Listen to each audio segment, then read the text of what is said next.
Welcome to The Personal Beethoven, an intimate look at the man behind the masterpieces, presented by pianist, conductor, composer, and educator Michael Chertock. And now, Episode 2, The Young Conqueror in Vienna. Mozart died on December 5th, 1791. As is often said, on December 6th, 1791, the greatest living composer in Europe was Haydn.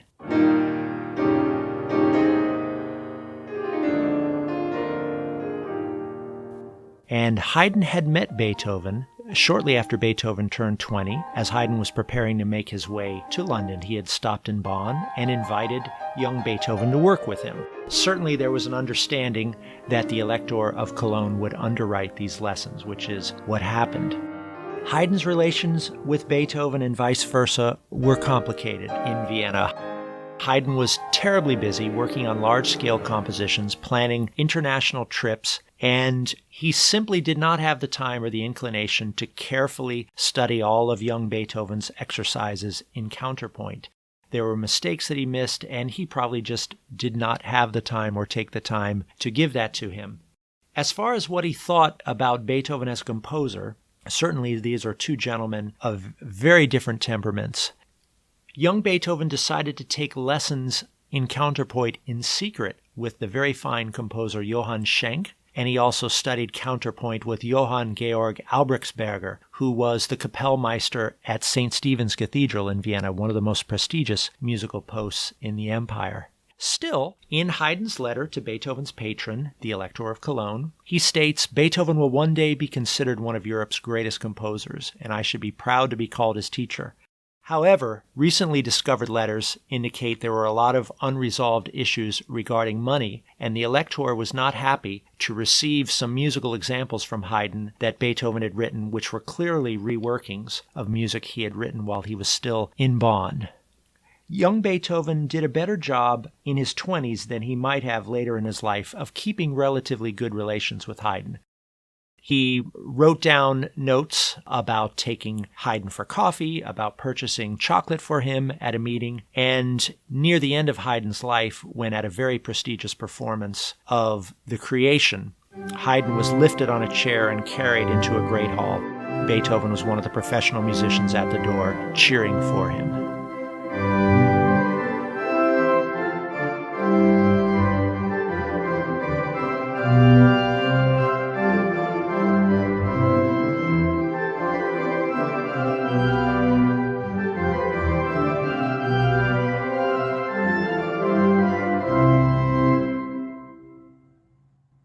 How did Beethoven break into Viennese musical society so quickly?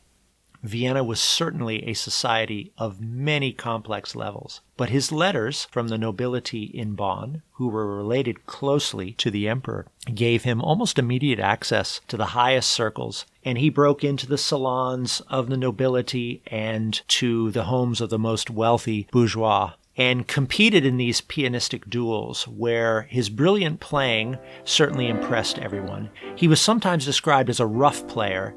Certainly many hammers and many strings bore the brunt of his wrath, but the rage in Vienna at the time was intensely expressive and effective playing, rather than, let's say, perfect execution and polish the way apparently they expected in Mannheim. And he made a spectacular show. As an improviser, everyone conceded he was without peer. Soon he was teaching the daughters of the nobility at high fees and actually on his way to becoming a very prosperous musician, even though he quickly lost his income from Bonn. Unlike Mozart, it was not necessary for Beethoven to burn his bridges when he went to Vienna. He remained friendly with the former elector, Maximilian Franz, who had to retire to Herzendorf after the Napoleonic Wars really resulted in the disassembling of the electorships.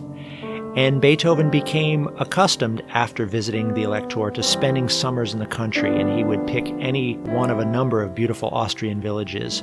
And being close to nature was immensely important for him as a composer, but also important for calming him down and softening the edges of his personality. Beethoven could be a difficult friend to have. He could be demanding, he could be impetuous, he could even be crude, but he poured out his heart in letters offering love and support and friendship to his friends. He loved families. He cherished the friendship of both men and women, and in his own way could be very rewarding as a friend. Certainly there were instances of broken relationships, but he often worked hard to repair them. Beethoven spent most of his working musical time between 1792 and 1795 carefully studying counterpoint and composition, and despite his overwhelming confidence in himself as a performer, he did not actually put himself forward to the general public in a big spectacular concert as performer or composer until 1795, and actually decided to publish his first 3 piano trios as his official Opus 1, despite having written many smaller pieces when he was still in Bonn. His first 3 solo piano sonatas were published as Opus 2 and are dedicated to Haydn.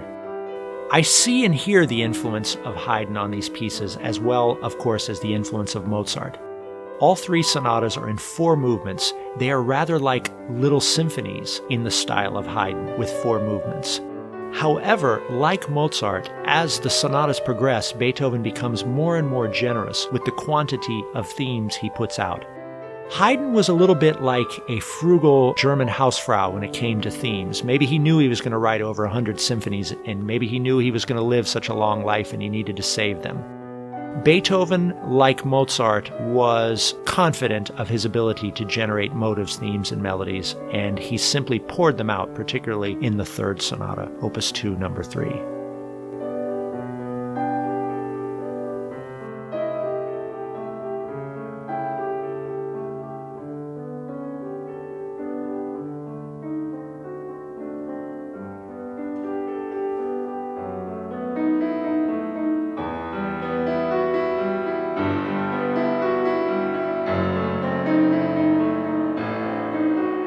One of the most significant triumphs of Beethoven's first 3 years in Vienna was certainly his big public debut at the Burgtheater in March of 1795. He performed a piano concerto, he improvised.